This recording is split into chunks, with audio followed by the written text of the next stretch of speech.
Samantala, isang traffic enforcer ng MMDA ang binugbog ng grupo ng mga nangangarera ng motorsiklo sa Pasay kanina madaling araw.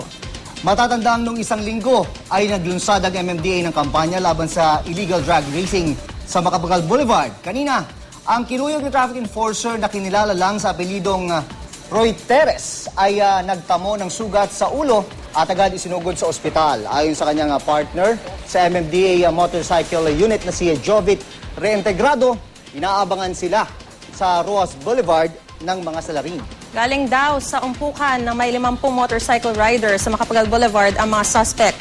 Nagpulasan lang sila matapos dumating ang MMDA motorcycle unit na kinabibilangan ng biktima. Ito sir, gabi-gabi po namin itong ginagawa. Kasi gabi-gabi po may nagkakarera dito. Sir, nandun kami, kinurna na po namin sila para sa ganun ay mapagbawalan na yung pagkakarera nila. Nung pag-alis nila, umikot sila.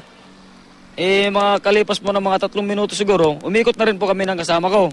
Yung pala sir, nakaabang na pala sila rito. Meron na pala silang intensyon sa amin na talagang bububugin kami.